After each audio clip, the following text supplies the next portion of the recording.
Hi, I'm Simon Rushton and this is Taxi Chronicles Podcast. On this podcast, we spontaneously interview unsuspecting passengers with their permission, allowing them to share their intimate life stories and concerns. As our slogan states, real riders, real stories.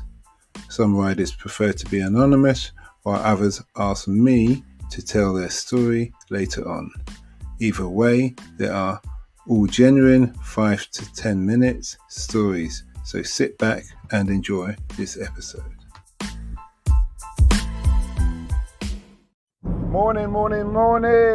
Yes, today we have JB in the car. He's into finance and I actually asked him a question about does he find the job boring, and his answer was really interesting, and I thought it's something that you guys, listeners, will want to listen to. So JB, if you can tell us how you got into this industry and what motivates you and how it affects the everyday person. Yeah, thank you. Right, so how I got into this industry is, I suppose I went through the standard route really, which is like university, and then I was fortunate where I had two internships at two of the big accountancy firms. I didn't do a financing degree. I actually studied history. But I think where we're lucky in the UK is, it's all about transferable skills as opposed to what you know.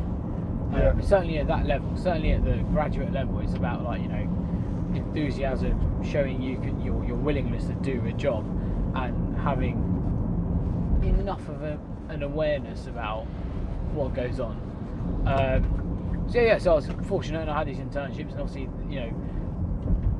a bit different to people applying in their third year for jobs. I was given grad jobs with both internships, so I was a fortunate few. But the process is kind of similar, and that's how I kickstarted my career. So my third year was, I pretty much coasted because I knew I had two jobs at the end of it.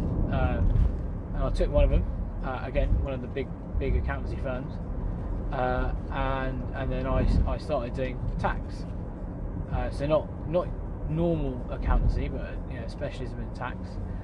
And I chose tax outside of consulting or bog standard, accountancy or bookkeeping or whatever. I chose tax because actually tax is quite academic. And I say that facetiously, but I studied history, and I like words, and tax stood out for me because actually it was very much like you're looking at quite complicated pieces of law with numbers, and you're trying to make it understandable for the average person. And at that time I was an average person, but I had to learn everything. And so post joining and getting into grad job, I had to do can I swear? I don't know. I had to do a load of exams to get qualified. So I did accounting qualifications and tax qualifications, and it took a couple of years, but then I got qualified. So that, and that was kind of how it started. And then what kind of motivates me is outside of what I do at the moment, just looking at tax and that industry and that career. One, it's interesting because all of us, we pay tax. Everyone always says there's two things that are certain in life: death and taxes. Hey, that's true. No one gets paid for death, but I get paid for taxes. Without sounding like an arsehole, there are, the reason why this industry exists is because there are laws, and the laws kind of give you a framework in which you can do something, and we are the people who can tell you what you can do within that framework, whether you're an individual or whether you're a company. And I focus on companies, and I was doing that for pretty much 6 years, working on like really large companies like in the UK or the US or in China, and also tiny companies, again same territories but also other European countries, so like, from your startups to your massive FTSE 100 PLCs, and like with that came a kind of a genuine feeling of like, you know, like that kind of satisfaction you get when, oh, actually you've made a tangible difference to how something might happen in a company. And I won't name names, but I think one of my favourite ever, I'm a massive football fan, I'm an Arsenal fan, one of my favourite ever days was a couple of years ago, and we can say it now, but it was when Mourinho went to United as manager, and I was doing a piece of work for his old club, Chelsea, and I had to do some tax work, but Chelsea were like, alright, we need to know this before midday because United are going to announce at 1 o'clock, and we think there's a big tax impact, so I found this out at 9 AM, and I did it, got the work done, and then I went to get my lunch.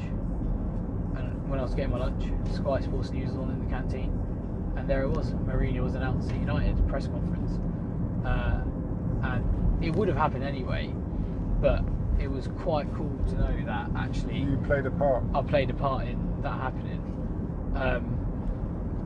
and it's things like that are quite motivating, that keep you kind of, oh, do you know what, you're making a difference to either things you like or actually real life and things that impact other people. Now, some things that might happen because it's tax are not good or don't have a wholly positive effect on, again, the company or a company or the individual. But again, we're governed by whatever the law says. We've got to work with that and then around that. But that's what makes it interesting.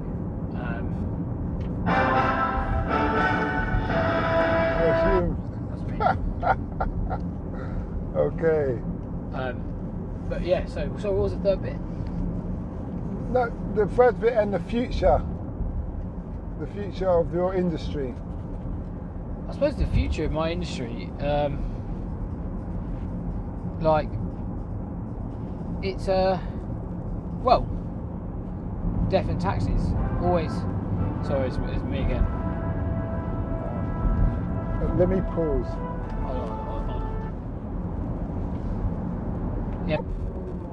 Yeah. Well, so the future, well, as I said before, like, you know, jokingly, Death and taxes are the only certainty. So, you know, we're here to stay.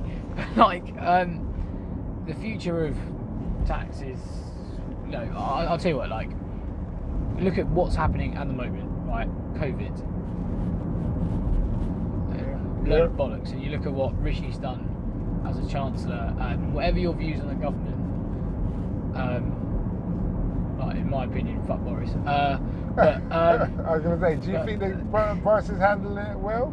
Not at all. Not at all. But what would you do if you was in his position? I can't answer that. Honestly, can't answer that because I'm not, and I don't have the information that he has, or the resources or anything like that. But and it is easier said than done. I get that, and granted, but just the manner in which the fact that the messaging hasn't been clear, has been deceptive, really. Yeah, and exactly, and it's kind of, it's a bit hit and miss, and then you look at the UK compared to other countries, and when I say other countries, I don't mean even the big economies like Germany, France, the US, whatever. If you look at globally, Southeast Asia, as an example, some of those countries, smaller countries, much less economically developed, have gone through this, but people, for example, have followed rules. So when the government has said, wear a mask on public transport, everyone has worn a mask. Now, 90% or 99% of people in the UK will do that, but there'll be that 1% who don't. But they won't because they don't want to, as opposed to anything else. And that's what I think, like, ignorance. So you're saying it's not because they don't want to, it's they have lost faith? No, that's not what I'm saying. I just think I think the government haven't been strong enough to enforce what they think should happen. But then there could be riots eventually, wouldn't there?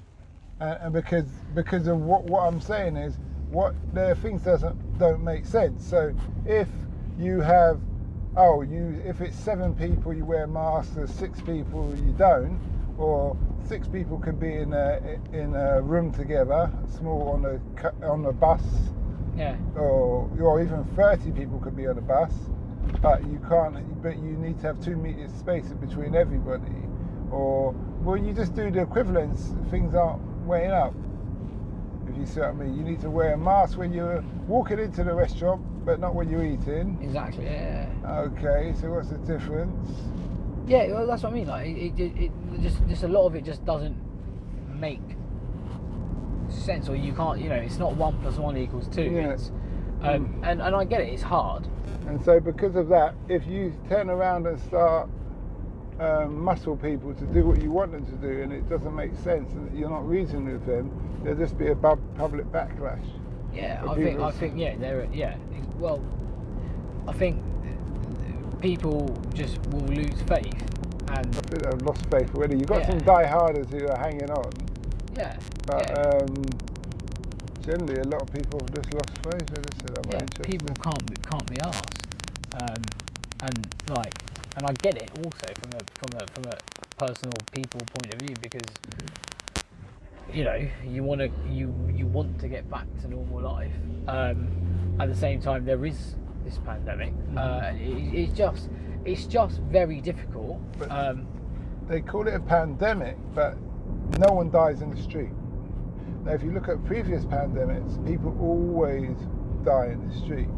Even when you're dealing with Ebola and things like that, or the plague, people always keel over, you see things. And now this is meant to, their symptoms are undescribable, so it hits different people in different ways. My thing goes, but then if it's that bad, then you'd have seen people die in the street, and that would have kept people would realise it's serious, and then they'd be staying at home. Then they'd be wearing their masks. Then they'd be very cautious and washing their hands and doing all these measures. But because no one's dying in the streets, and because the rules don't make any sense, no one listens. And as a taxi driver, I take people, especially on the weekend, of all ages, to clubs. I've been doing it throughout the whole lockdown, this whole driving. Yeah. And there's only probably a week to 2 weeks where people generally stayed indoors. After that, people were out, especially on Friday night. Friday and Saturday night, they were out, but they're just catching Ubers everywhere. Yeah? Yeah. They're going to parties or dinner parties or all these things. Well, that's the thing, right? It's so hard to enforce, like, because you book somewhere at a pub, and the pub will say you have to sit down. You can only have 2 households. Tick this box that you agree with it. Everyone ticks that box. Yeah, so they won't serve you otherwise. But you're not from 2 households. You're from like 15 different households, and you're all mates. But you're going to tick that box anyway, and the pub will accept you. Now the pub needs the business, and you probably should be honest, but whatever. And the government wants the tax money. Yeah, and it's just one of those. It's just well, that's what's going to happen, right? You can't enforce it. It's very difficult. If you get caught out, you get caught out, and you have to pay a fine. And if you don't, then crack on. And I don't mean that that's the right thing to do, but it's what's going to happen. I think that's it. It's just very difficult. It's just very difficult. But my last question to you will be, go on. What's the impact you want to have on the world? That's a good question. Well, hopefully positive. I care. I like to be known for doing the right thing.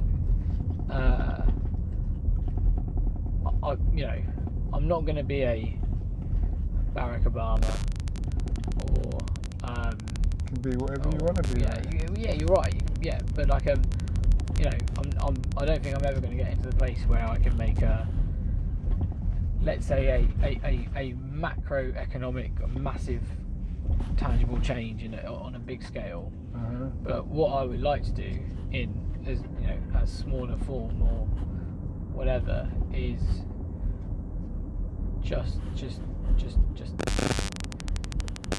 not like improved lives, or obviously that is important, but I just want to be able to make a positive difference, whether that means teaching or education. I think that's a big thing for me personally, which is just making sure people know things, know about history, know about geography, know about economics, know about how things are the way they are, and why, and then outside of that, those who are, I do feel strongly about this, those who are less fortunate than us, whatever you can do, just here, literally behind, I'll pass that bus or whatever you can do, help, whatever way that may be, whether it's financial or whatever. Do what you can to help those who are not in your position.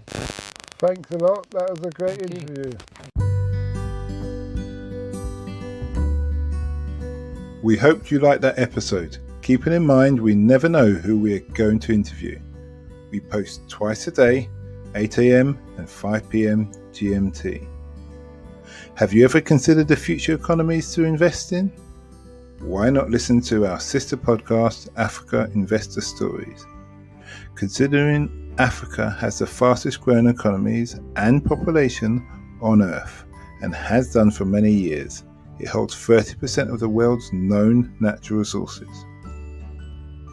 We publish twice a week, Tuesday with a guest investor, and Fridays talking about investment, politics and history, providing a clear understanding for any potential investor.